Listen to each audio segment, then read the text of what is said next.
to respect this part of farming. Which brings up another point.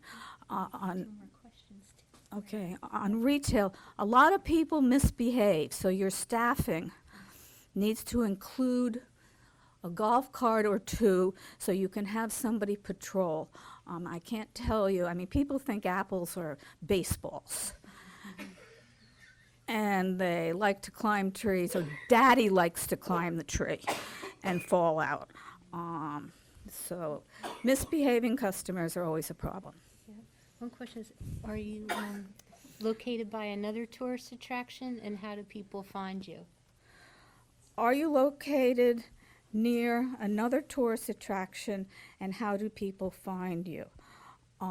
Chester itself, oh golly, 40 years ago, the town decided to, by eminent domain, take all of Main Street and turn Chester into a destination town with lots of little antique stores.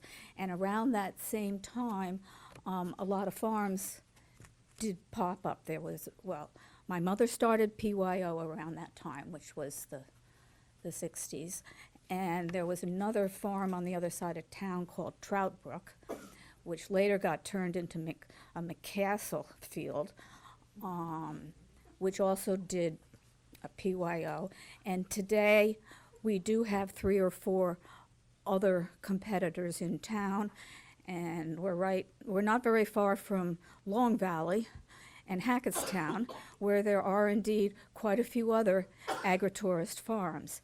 So I guess I would answer this question by saying that the Chester area is almost known as a farm, as an agritourist destination area, along with its cutesy little stores on Main Street.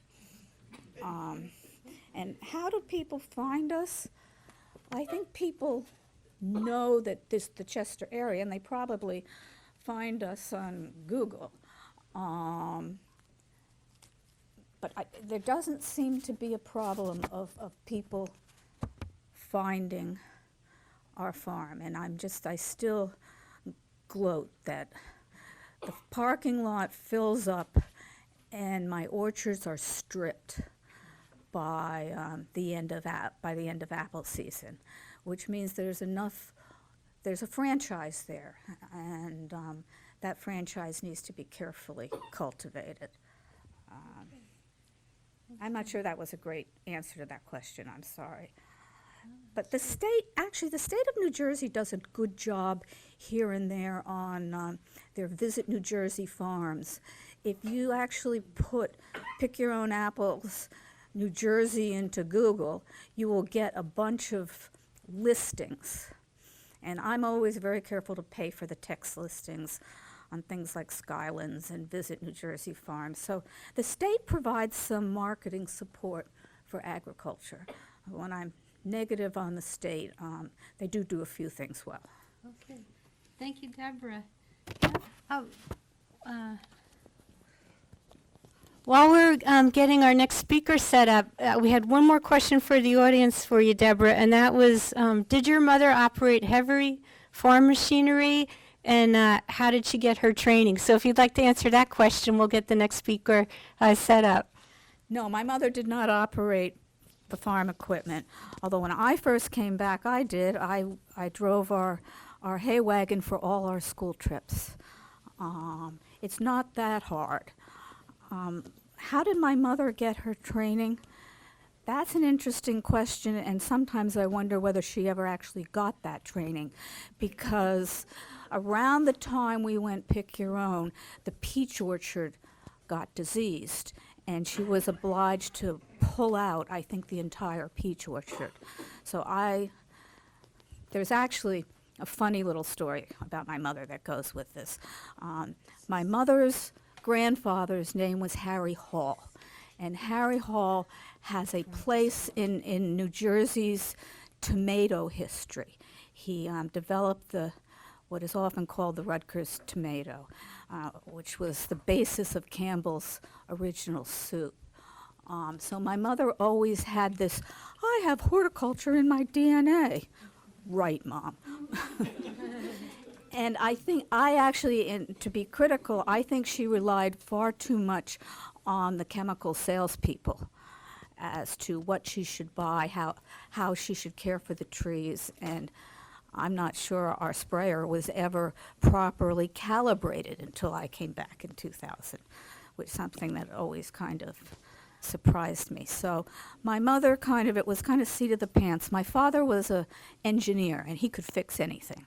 So when farm equipment broke down or what have you, my father would fix it. And even in his early stage of dementia, when I first came back, I'd drag him out there and point to the pump and the sprayer and say, "Tell me how this works." And he was very, very good at explaining exactly how all of the equipment worked and operated. And actually, that's a very important point. Calibration and making sure that your spray machinery is working properly is absolutely key. Because if we're going to have viability and sustainability, we need to make sure the rules are followed properly, that we understand how those rules work, how the math works, and that we don't have employees mixing things erroneously, which does happen. Yeah. Okay, thank you. Okay, thank you very much, Deborah. Okay, we'll get the camera over here. Here you go, Deborah. Thank you. That was excellent. Okay, thank you. Okay. Okay, thank you, Deborah. Okay. Our next speaker is Erin Mcguire, and she's with the New Jersey Department of Agriculture, the Farm to School program. Erin's a Rutgers graduate, and she also worked for over 5 years with various nonprofits in Newark, Clifton, and Patterson. So she has a lot of urban agriculture